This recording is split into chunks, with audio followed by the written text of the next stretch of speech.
The image of Tibet as something beyond ordinary experience is deep-rooted in the history of the Western relationship with Tibet. Each age gives a new dimension to this perception. During the age of imperialism, Tibet was the last unconquered and unpolluted land. While the West extolled the virtues of free trade, Tibet stubbornly remained protectionist.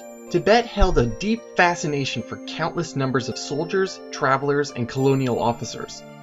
It was the last mystical country in the world, and represented the last challenge to the Western imagination. Tibet fulfilled the spiritual yearning of the world. Tibet was closed. Only the brave of the bravest managed to sneak into the Forbidden Land.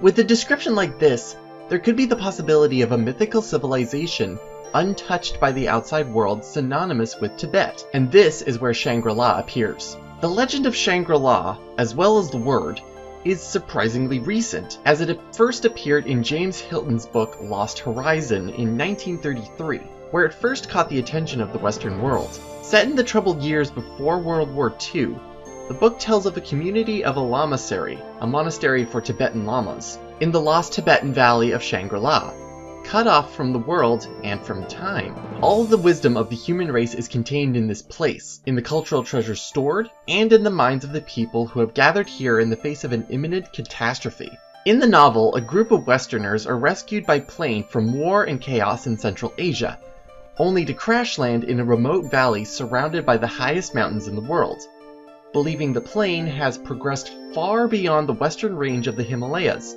towards the less known heights of the Kunlun Mountains. The remaining crew soon arrive at Shangri-La to find many modern conveniences, as well as food from the fertile valley below. Towering above is Karakul, literally translated Blue Moon, a mountain more than 28,000 feet high. This lamasery stood in the shadow of a magnificent white mountain, the loveliest mountain on Earth, an almost perfect cone of snow, a dazzling pyramid so radiant, so serenely poised that it scarcely seemed to be real. It was a repository of all the cultural treasures of the planet, and its inhabitants were opposed to all violence and materialism. The lamasery had been joined by others who have found their way into the valley. Once they have done so, their aging slows. If they then leave the valley, they age quickly and die. Hilton's Shangri-La conjured a place of longevity, beauty, and lasting peace, evoking a harmonious life, and made a lasting contribution to the lexicon of human longing.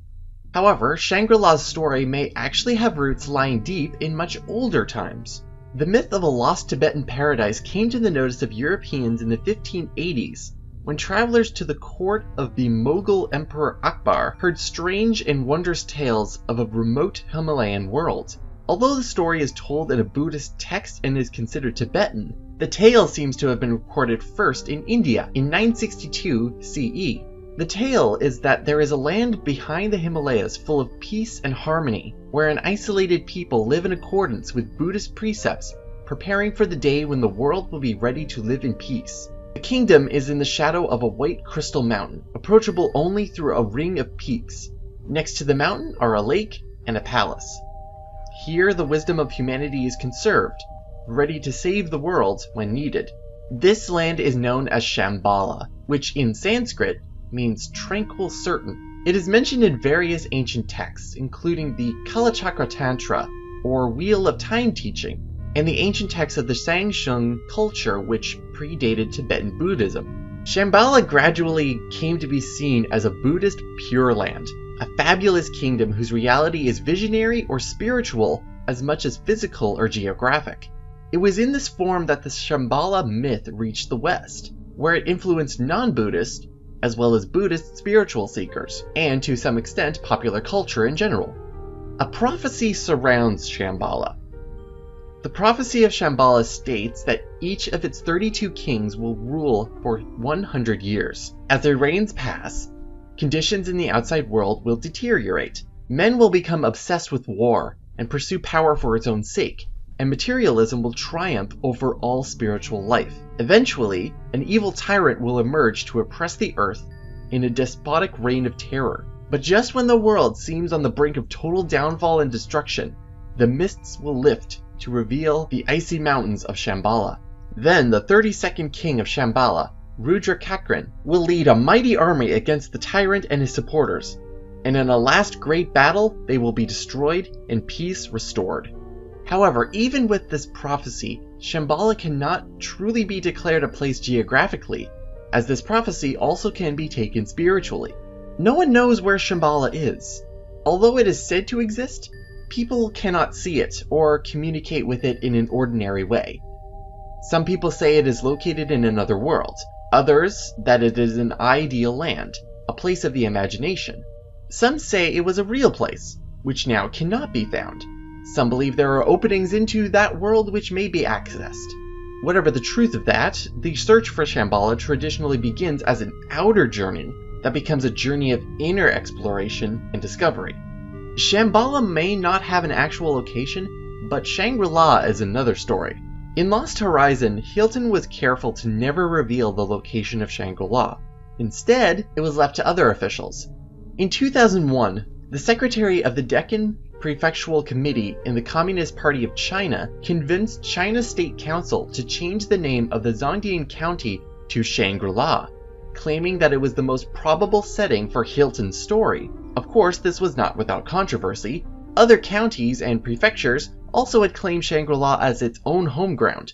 Ultimately, Zhangdian won out over its competitors, now known as Shangri-La County among other names.